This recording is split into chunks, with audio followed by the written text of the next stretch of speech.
Hello everyone, आप लोगों का स्वागत है मेरे एक और वीडियो में। आज का जो टॉपिक होने वाला है वो होने वाला है 100 टॉपिक फिक्स जीके का टॉपिक नंबर 20, जिसमें हम सब डिस्कस करेंगे आज intelligence agency of the world यानी विश्व की प्रमुख गुप्तचर संस्था। तो क्या होता है गुप्तचर संस्था? और बहुत से कंट्री के सिर्फ अंतर्राष्ट्रीय स्तर पर गुप्तचर संस्थाएं नहीं होती है, बल्कि उनके कंट्री के अंदर भी काफ़ी गुप्तचर संस्थाएं होती है, तो उनके बारे में भी हम सब जानेंगे।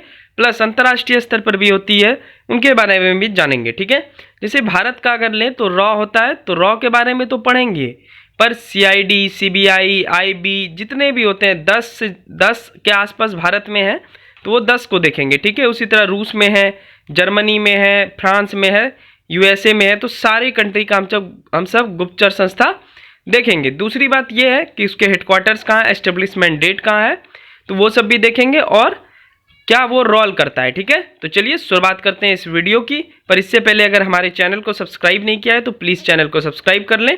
मैं ऐसे ही 100 टॉपिक आपको करवाऊंगा जो बहुत ही एग्जाम की दृष्टि से इंपॉर्टेंट होगा, और जब आप ये कर लेंगे तो आपको एग्जाम में काफ़ी बेनिफिट मिलेगा। अगर आप बड़े एग्जाम भी देते हैं, लाइक बीपीएससी देते हैं, तो उसमें भी हेल्प करेगा, क्योंकि इस सब टॉपिक से क्वेश्चन बनते हैं, 1 से 2 क्वेश्चन आ ही जाते हैं। प्लस रेलवे, एसएससी, फिर आपका बिहार पुलिस, बिहार दरोगा के लिए तो ये सब तो बहुत इंपॉर्टेंट है। मतलब बिहार दरोगा में तो नाम ही पूछ लेगा सिर्फ। ठीक है, पूछ देगा कि आईएसआई कहाँ, कौन से देश की गुप्तचर संस्था है, तो आप नाम तो याद रखेंगे ही। पर मैं कोई भी काम को अधूरा नहीं छोड़ता हूँ, क्योंकि हमारे चैनल में ऑनेस्टी है, ऑनेस्ट नाम से ही शुरू होता है। तो मैं चाहता हूँ कि आप फुल डिटेल में पढ़ें, ताकि ये वाला टॉपिक से किसी भी प्रकार का क्वेश्चन आए तो उसको आप टैकल करने के लिए सक्षम हो। इसलिए मैं पूरा डिटेल में पढ़ाता हूँ। ठीक है, चलिए अब शुरुआत करते हैं इस वीडियो की। तो सबसे पहले तो नेशनल सिक्योरिटी क्या है। ठीक है, तो नेशनल सिक्योरिटी का मतलब है आप अपने देश को आतंकवाद, जासूसी तथा किसी भी देश की बड़ी पहल को खत्म करने की कोशिश होता है। नेशनल सिक्योरिटी एक्चुअली में क्या हुआ, अपने देश का रक्षा करना। ये 2-3 प्रकार से रक्षा करते हैं। हमारे जो वीर जवान हैं, ठीक है, वो तो बॉर्डर पे हैं ही। प्लस हमारे देश के इंटरनल इशू को कौन देखेगा, तो इंटरनल इशू के लिए जैसे कि आतंकवाद आजकल बहुत ही ज़्यादा इम्पॉर्टेंट है किसी भी कंट्री के लिए, ये बहुत ही डेंजरस है, तो इस पे काम करता है हमारी गुप्तचर संस्थाएं। और दुनिया में जितने भी गुप्तचर संस्थाएं, ठीक है, जासूसी पे काम करता है। ठीक है, कोई भी देश दूसरे देश की जासूसी करवा सकता है, या फिर ऐसा कोई भी खतरा हो जिससे हमारा देश टूट जाए, तो उसके ऊपर काम करता है। तो इसी को बोलते हैं नेशनल सिक्योरिटी। ठीक है, तो नेशनल सिक्योरिटी क्या आप सब समझ गए होंगे। चलिए आगे बढ़ते हैं हम सब। चलिए अब कंट्रीज वाइज हम सब देखते हैं गुप्तचर संस्थाएं यानी इंटेलिजेंस एजेंसी। तो अमेरिका में 2 इंडिपेंडेंस एजेंसी है, ओडीएनआई एंड सीआईए। तो फर्स्ट नंबर देखते हैं, ओडीएनआई का फुल फॉर्म क्या है, office of the director of national intelligence. और ये क्या करता है, ये आतंकवाद को रोकने के लिए काम करता है अमेरिका में। ठीक है, चूंकि अमेरिका की चर्चा हो रही है, तो अमेरिका में ये आतंकवाद को रोकने के लिए काम करती है। ठीक है, कौन, ओडीएनआई। चलिए दूसरा देखते हैं, सीआईए। चलिए सेकेंड नंबर है आपका सीआईए यानी सेंट्रल इंटेलिजेंस एजेंसी। यह विदेशी देश के विचार को कलेक्ट करती है। एक और है अमेरिका में, तीसरा नंबर एफबीआई यानी फेडरल ब्यूरो ऑफ इन्वेस्टिगेशन। तो ये अमेरिका में internal security, counter terrorism, counter intelligence को देखता है। ठीक है, मुख्य रूप से हो गया ये आंतरिक गतिविधि को देखता है, जहाँ पे कौन देखता है, एफबीआई यानी फेडरल ब्यूरो ऑफ इन्वेस्टिगेशन। ठीक है, और सीआईए और उधर देखे ओडीएनआई, तो वो क्या देखता था, ओडीएनआई वो आतंकवाद को देखता था, और यह विदेशी देश के विचार को कलेक्ट करता है, सीआईए। चलिए तो अमेरिका के 3 जान गए, आप नाम भी याद कर लेंगे तो सफिशिएंट होगा। रेलवेज वगैरह एग्जाम देने वाले या एसएससी वाले नाम सिर्फ याद रख लेंगे, और फुल फॉर्म तो उतना चल जाएगा। ठीक है, चलिए आगे बढ़ते हैं। चलिए नेक्स्ट कंट्री अब हम सब देखते हैं, जो कि आपका यूनाइटेड किंगडम के गुप्तचर संस्था, जिसको ब्रिटेन भी बोला जाता है। तो यहाँ पे फर्स्ट नंबर देखते हैं, जेआईसी यानी ज्वाइंट इंटेलिजेंस कमिटी। दूसरा है एमआई6 सीक्रेट इंटेलिजेंस सर्विस। ये यूके में काउंटर टेररिज्म, साइबर सिक्योरिटी को देखता है। ठीक है, जो रोकता है, रोकने का प्रयास करता है, एमआई6। चलिए कुछ और देखते हैं यूनाइटेड किंगडम के गुप्तचर संस्थाएं। चलिए नेक्स्ट है आपका एमआई5 यानी सीक्रेट सर्विस। ये ब्रिटेन के लोकतांत्रिक को प्रोटेक्ट करती है, रक्षा करता है, कि ब्रिटेन एक लोकतांत्रिक देश है, उसको बनाए रखने के लिए रक्षा कौन करता है, एमआई5। आर्थिक फायदा का ध्यान रखती है। ठीक है, तो ये 2 काम एमआई5 करती है। चलिए ब्रिटेन का हम सब देख लिए। अगला कंट्री हम सब अब देखते हैं गुप्तचर संस्था, ठीक है, आप नाम भी याद रख लेंगे तो चलेगा, बाकी अगर आप थोड़ा थोड़ा अगर इसके बारे में जान लेंगे तो वो भी अच्छी बात है। चलिए आगे बढ़ते हैं। नेक्स्ट कंट्री है आपका इजराइल। इजराइल की गुप्तचर संस्था, तो फर्स्ट मोसाद, ये तो आप नाम जानते ही होंगे। तो क्या इसका फुल फॉर्म अगर देखें तो institute for intelligence and special operation, ये गुप्त ऑपरेशन करती है। मोसाद ने रेथ ऑफ गॉड ऑपरेशन किया था, और किसी और वीडियो में मैं रेथ ऑफ गॉड के बारे में कोई शॉर्ट्स वीडियो में बता दूंगा। इस ऑपरेशन के प्रमुख एजेंट कौन थे, तो इली कोहेन, ये भी आप नाम याद रख लें। मेनली आपको इजराइल की गुप्तचर संस्था का नाम याद रखना है, जो कि है मोसाद। चलिए एक और देखते हैं, और भी है इजराइल की गुप्तचर संस्था। चलिए नेक्स्ट हम सब देखते हैं इजराइल की गुप्तचर संस्था। तो एक है सेबैक, इसकी स्थापना 1949 में हुई थी, और यह आंतरिक सुरक्षा को देखती है। ठीक है, चलिए अब बढ़ते हैं अगले कंट्री की ओर, जो कि है जापान। तो जापान की गुप्तचर संस्था, पहला है नाइचो, cabinet intelligence and research office. दूसरा है काविन चोसा चाउ, यानी पब्लिक सिक्योरिटी इंटेलिजेंस एजेंसी। ठीक है, तो जापान के ये गुप्तचर संस्थाएं हैं। आगे देखते हैं।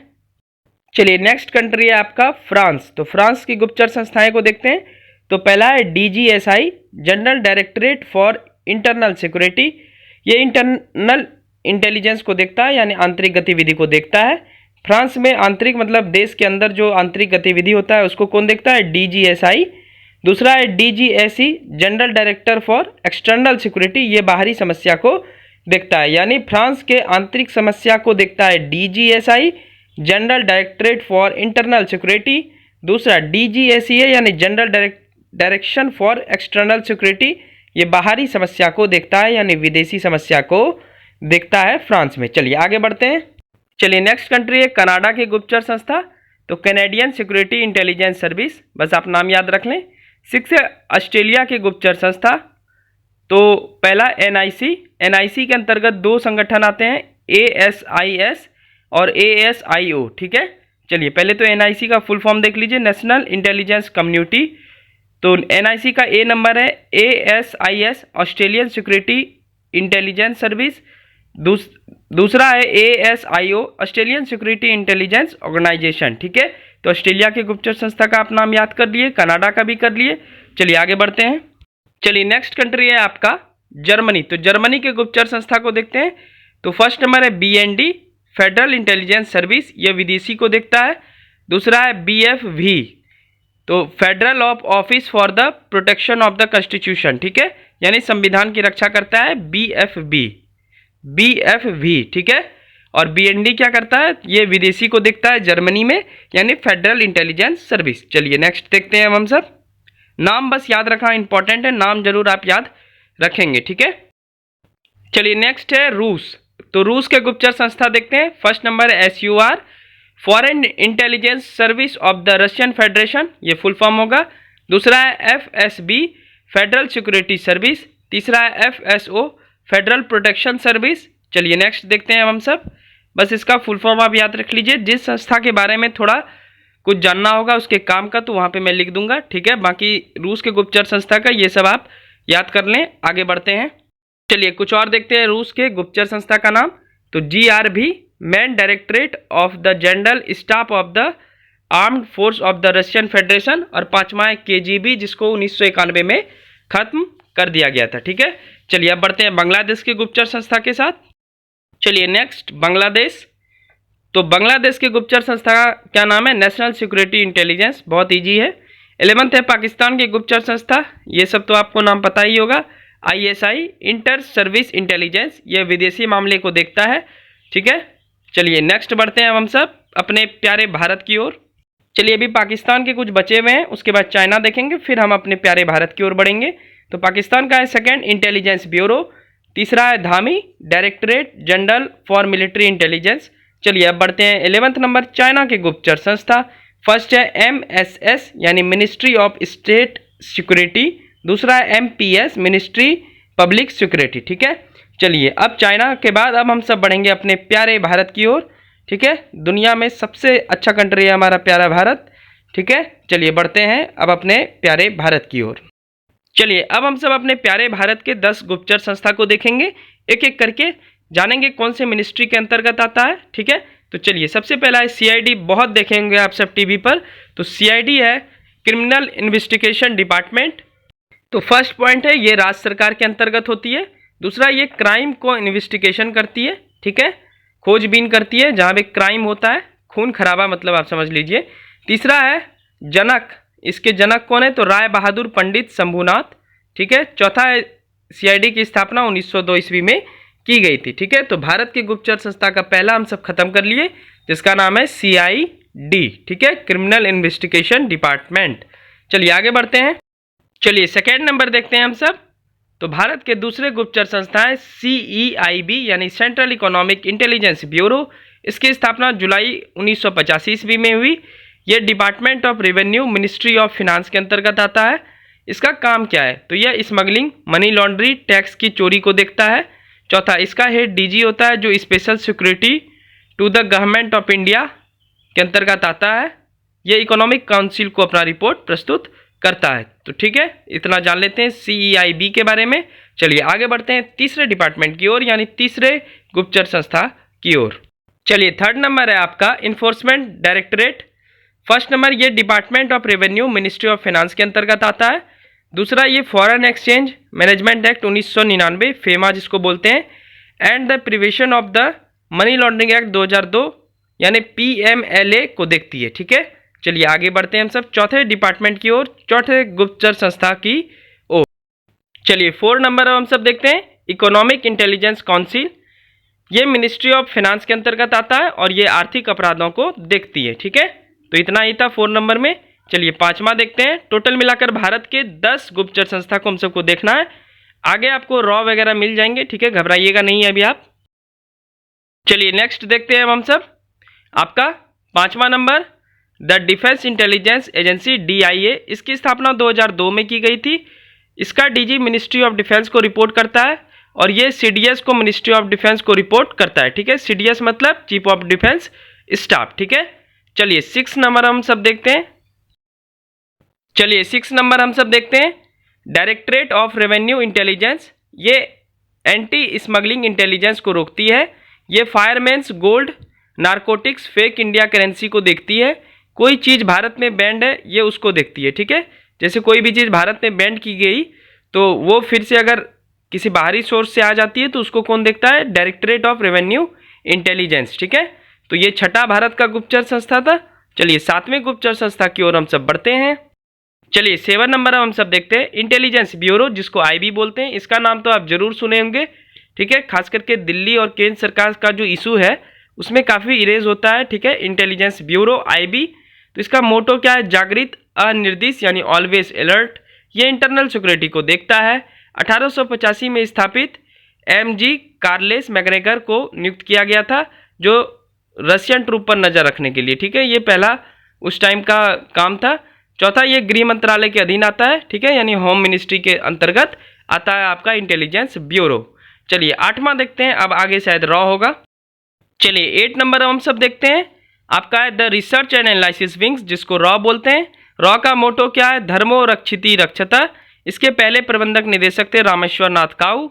रॉ का मुख्यालय आपको न्यू दिल्ली में मिलेगा यानी दिल्ली में। इसकी स्थापना 1968 में हुई थी और यह बाहरी गतिविधि को देखता है यानी विदेशी गतिविधि को यानी अंतर्राष्ट्रीय गतिविधि को देखता है, ठीक है। तो आप शायद आईबी और रॉ और सीआईडी के बारे में तो जरूर कहीं ना कहीं पढ़े होंगे। बाकी आप अगर नॉर्मल से स्टूडेंट होंगे, मतलब ज़्यादा इन सब पे फोकस नहीं करते हैं, इस अर्थ में मैं बोल रहा हूँ, तो शायद आपको ये सब और भी जो मैं संगठन अभी बताया और भी गुप्तचर संस्था जो बताया शायद आपको ना मालूम हो, पर अभी आप सीख लिए वो बेहतर है। चलिए अभी और दो गुप्तचर संस्थाएं बची हुई है भारत की, उसको देखते हैं, फिर हम सब वीडियो का अंत करेंगे और तब 100 टॉपिक फिक्स जीके का टॉपिक नंबर 20 समाप्त होगा, ठीक है। ये सारे आपको याद रहने चाहिए विथ हेडक्वार्टर्स। चलिए आगे बढ़ते हैं। चलिए 9वां गुप्तचर संस्था है इंडिया का, आपके स्क्रीन के ऊपर नेशनल इन्वेस्टिगेशन एजेंसी। ये काउंटर टेररिज्म को रोकती है। इसका मुख्यालय भी आपको दिल्ली में मिलेगा और ये 2008 में मुंबई अटैक के बाद बनाया गया था, ठीक है। चलिए भारत के आखिरी गुप्तचर संस्था को हम सब देखते हैं। चलिए 10 नंबर हम सब देखते हैं जो कि है national technical research organisation NTRO। ये 2004 में बनी। ये टेक्निकल इशू को देखती है, ये सैटेलाइट पर नज़र रखती है और ये PMO के अंडर काम करती है, ठीक है। तो ये थे आपके भारत के 10 गुप्तचर संस्थाएं और भी कंट्री के हम सब गुप्तचर संस्थाएं देखे, जो भी इंपॉर्टेंट था मुझे लगा कि ये बताना चाहिए, ठीक है। तो मैं उसके बारे में आपको बता दिया, क्योंकि इससे प्रश्न बनते हैं। और बिहार एसएससी हो या फिर आप एसएससी का एग्ज़ाम देते हैं या फिर आप रेलवेज वगैरह का एग्ज़ाम देते हैं, इवन बीपीएससी में भी चांसेस रहता है कि इस टाइप से अगर कोई भी इशू इरेज हुआ हो करंट अफेयर्स के अकॉर्डिंग टू आपके से पूछ देगा बीपीएससी वगैरह में। बाकी आप जितने भी ये ऐसा टॉपिक है जो कि हमेशा से क्वेश्चन बनाता है और हमेशा से क्वेश्चन इससे आता है, ठीक है। और ऐसे ही हम सब कठिन टॉपिक 100 टॉपिक्स करेंगे, जिसमें आप सबके एक भी क्वेश्चन नहीं छूटेंगे ज्योग्राफी से रिलेटेड। जहाँ तक की बात है, अगर फिक्स्ड वाले कोई भी स्टैटिक्स पोर्शन से अगर जीके पूछे जाते हैं तो आप इसका जवाब देने के लिए सक्षम होंगे, ठीक है। चलिए, अगर मेरी मेहनत आप सबको सही में ठीक लग रही हो तो प्लीज़ सब्सक्राइब कर लें हमारे चैनल को और एक लाइक कर लें। मैं वैसा ही वीडियो बनाता हूं जो आपके एग्ज़ाम में काम आए। मेरे चैनल पे आपको फालतू वीडियोस नहीं मिलेंगे, और ऐसा वीडियो तो बिल्कुल मैं कभी अपलोड नहीं करूंगा कि आप ये 500 क्वेश्चन पढ़ लीजिए और आप बस बन जाइएगा कुछ। ये सब बस व्यूज़ पाने के चक्कर में ऐसा वीडियोज़ बनाया जाता है और आप भी उसको देखते हैं, जबकि उससे आपको कोई बेनिफिट नहीं होता है, जो रियलिटी बात है। पर अगर आप पूरा अंडरस्टैंडिंग होकर पढ़ेंगे, किसी भी अगर टॉपिक को बड़े डीपली ढंग से पढ़ेंगे, तो उससे रिलेटेड कोई भी क्वेरीज हो, कोई भी क्वेश्चन हो, आप आसानी से टैकल करने के लिए सक्षम होंगे। तो इसलिए मैं बोलता हूँ कि ऐसे वीडियोस को थोड़ा सा मतलब आप अवॉइड कीजिए, आपके एग्जाम में उतना काम नहीं देगा। हाँ, एग्जाम के टाइम पे आप थोड़ा सा देख सकते हैं, ठीक है, अगर बहुत अच्छा क्वेश्चन सेट किया गया हो तब आप देख सकते हैं। पर मुझे लगता है कि जब आप पूरा अच्छे से एक इशू को पढ़ लेते हैं, ठीक है, तो फिर ये 500 क्वेश्चन, 1000 क्वेश्चन, इससे क्वेश्चन नहीं आता है, ये बात भी आप सब जानते हैं, और बेकार का टाइम वेस्ट करते हैं। तो ऐसे वीडियोस देखिए जो कि आपको डिटेलिंग में पढ़ाया जा रहा है और सही जानकारी दिया जा रहा है, क्योंकि यूट्यूब पे तो जानकारी भरी हुई है, इसमें कोई शक है नहीं। तो आपको वैसे जानकारी चूज़ करना है जो आपके काम का हो, जो आपके सिलेबस का हो। फालतू वीडियोज़ देखकर आप क्या कर लेंगे, मतलब आप बहुत ज़्यादा ज्ञानी पुरुष बनकर क्या करेंगे जब नौकरी ही नहीं रहेगा, ठीक है। तो यही मैं बात बताता हूँ कि आप हमेशा जो है ऐसा टॉपिक चूज़ कीजिए, ऐसे पढ़िए, डीप नॉलेज रखिए, उसके बारे में जितना ज्ञान होना चाहिए उतना ज्ञान रखिए। बाकी उसका क्वेश्चन कीजिए, उसके प्रैक्टिस कीजिए क्वेश्चन बैंक से, तभी जाके आपका एग्जाम निकलेगा, ठीक है। तो चलिए, मिलते हैं नेक्स्ट वीडियो में। वीडियो जेन्युइन रूप से अच्छी लगी हो तो चैनल को सब्सक्राइब कर लेंगे और एक लाइक कर लेंगे। तब तक के लिए थैंक यू। अब मिलते हैं 100 टॉपिक के फिक्स्ड जीके का टॉपिक नंबर 21 के साथ। तब तक के लिए bye bye and take care.